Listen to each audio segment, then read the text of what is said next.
Këngëtari që bëri pakt me djallin. Ju si thoni, djalli a ekziston dhe a mundet që të bësh pakt me të? Tani dëgjojeni këtë histori. Si gjithmonë kush është rastisht nëse nuk e keni bërë ende, lidhuni me këtë faqe, nuk ju kushton asgjë të shihemi sërish. Faleminderit që jemi për bashkë. Do t'ju flas për Robert Johnson. Ndoshta dikush nga ju e ka dëgjuar, po unë do t'ju tregoj këtë histori nga fillimi deri në fund, fije për pe. Robert Johnson ishte një bluesman. Mua më pëlqen shumë bluesi dhe doja t'ju tregoj këtë histori sepse e kam dëgjuar që prej kohrave antike, por më ka tërhequr shumë. Më ka tërhequr historia në fjalë sepse misteri që lidh këtë histori është vërtet shumë kurioz. Robert Johnson lindi në vitin 1911. Lindi në një familje shumë të varfër, shumë. Ai le të themi që lindi në një koçek, kështu që quheshin ata, me fjalë një tip si mund të quhet, tip koçeku i ngritur kështu në ajër me ato drun, dhe aty ka lindur Robert Johnson. Ishte shumë i varfër, por i pëlqente shumë muzika, që i vogël i pëlqente shumë muzika. Në fakt ai shkonte pas këtyre që luanin me kitar, sepse i pëlqente muzika, por atij i pëlqente muzika blues. Gjë që të gjithë ata me ngjyrë thoshin që ishte muzika e djallit dhe i thoshin nuk duhet të bëhet kjo muzikë. Në fakt, me kalimin e kohës, ai filloi që të shkëputej nga këta njerëz që e gjykonin, sepse i thoshin nuk do ta bësh. Pastaj erdhi një tip në zonën e tij, aty ku jetonte në Mississippi, erdhi një tip i quajtur Son House. Ky Soni ishte një bluesman, por jo i atij tipi. Shumë më i qetë, me një fjalë, jo i tipit që siç i pëlqente Robert Johnsonit, sepse duhet të dini që para viteve 900 ishte një muzikë e qetë. Pas vitit 1900 filloi që të ishte më ritmike muzika. Dhe ishte pikërisht ky ritëm që i pëlqente Robert. Në fakt, ai me kalimin e kohës filloi që të angazhojë në disa nga këto night club që i quheshin atëherë, ose në pube. Dhe shkonte luante kitar. Mirë po sa herë që shkonte aty, askush nuk e donte. Bile i thoshin largojeni atë. Me një fjalë, ishte i neveritshëm, muzika e tij ishte e neveritshme. Dhe ai nuk dinte të luante me kitar, nuk dinte, ishte me një fjalë s'kishte mësuar nga askush, nuk kishte marrë mësim si për shembull Sonny House, që luante edhe me nota, ai mund të lexonte pra Sonny House. Kurse Robert Johnson nuk dinte të lexonte notat e muzikës. E megjithatë ai mundohej që të mësonte muzikën. Dhe nga pubi në pub, nga vendi në vend, shkonte gjithmonë kështu dhe gjithmonë e largonin. Mirë po, kur erdhi Son House në zonën e tij, ai filloi që të dëgjonte atë. Me një fjalë të shkonte aty në ato lokale ku shkonte Soni dhe aty ju lut, i tha të lutem të vi të luaj me ty. Po Sonit nuk i pëlqente. Nuk i pëlqente as ky, por nuk i pëlqente muzika që ai bënte. Por ndodhi diçka një mbrëmje, sepse i mungonte një nga pjesëtarët e grupit. Dhe kështu që meqense u gjend aty, pra filloi edhe Robert Johnson i tha, hajde, tha, të më bësh iso sonte. Dhe kështu filloi Robert Johnson. Filloi që të luante me ta. Por me kalimin e kohës e vuri re që mbushte orkestrën ky Johnson. Dhe Soni filloi që ta mbante.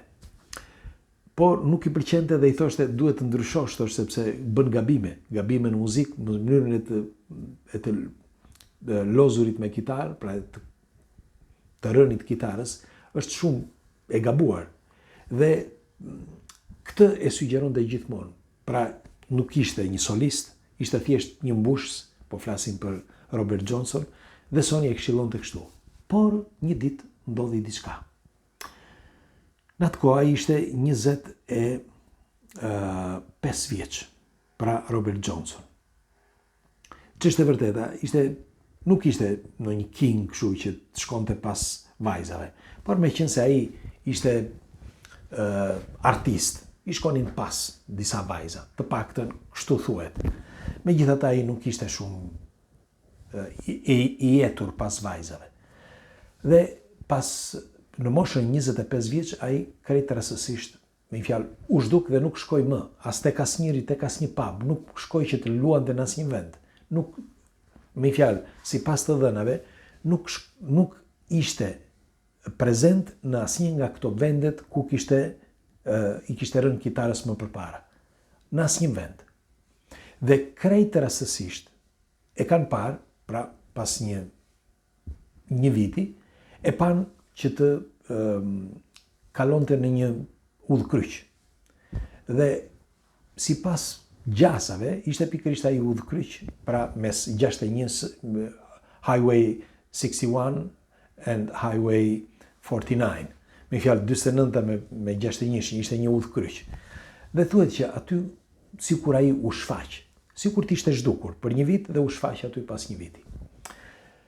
E çuditshme është që ai kur u shfaq në qytet, nga ai moment nuk luajti me kitarë, nuk shkoi në as gjikundi që të loste me kitarë, por ndodhi diçka.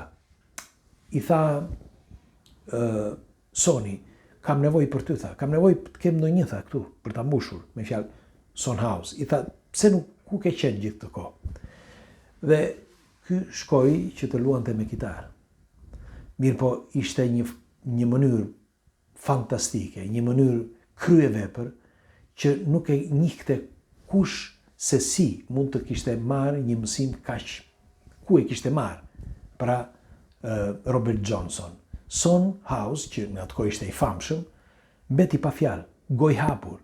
Dhe i tha, ku i ke mësuar këto nota dhe këtë mënyrë të rënit kitarës? Ai nuk i tha gjë. Mirë po, pas 2 ditësh, thuhet që i tha të vërtetën. I tha që kishte bërë pakt me djallin, pikërisht mes në udhkryqin mes 61-shit dhe 49-s. Dhe tha, paktin tha, u shfaq, tha, vetë djalli, si tregonte edhe ky. Ai Son House nuk e besoi, në fakt fliste me shokët, dhe kjo mbeti si legjendë, sepse fliste me shokët, thoshte që ky Robert Johnson është çmendur. Por ç'është e vërteta, ai bëri 29 këngë. 29 këngë në një kohë shumë të shkurtër, pothuajse një vit e gjysmë. Dhe të 29 këngët janë ende sot perla, që ende sot i përdorin dhe Eric Clapton ka bërë një nga këngët e Robert Johnsonit. Dhe muzika e tij ishte magjepsëse. Në fakt, që është e vërteta, në të gjitha këngët që ai ka bërë, pra në 29 këngët që të gjitha hite, në 29 këngë ai flet për ferrin, flet për djallin, flet për vdekjen, pra të gjitha ato që ai duket sikur t'i ketë përjetuar. Tani, çfarë ndodhi? Ndodhi që pas një farë kohe, pra në momenti që erdhi fundi, sepse sipas gjasave i kishte thënë pakti që ai kishte bërë, i kishte thënë që unë do të bëj të famshëm, që do të mbetesh për tërë jetën i famshëm, i tha djalli, por në shkëmbim të shpirtit. Dhe ti nuk i tha, nuk i la një datë. Në fakt, pas 2 viteve, eksakt nga momenti që ai ishte zhdukur, pra në moshën 27 vjeç, Robert Johnson, 3 muaj përpara se të ndodhte ajo që ndodhi, ai thoshte që shihte qend e ferrit, që e ndiqnin nga pas. Pra, e ndiqnin dhe e kontrollonin nga do që shkonte, sepse tashmë ai bënte pjesë i ferrit. Dhe djalli, si mund themi, i linte pas, i vendoste pas qend që ta gjurmonin dhe të mos të shkonte asgjë dëm.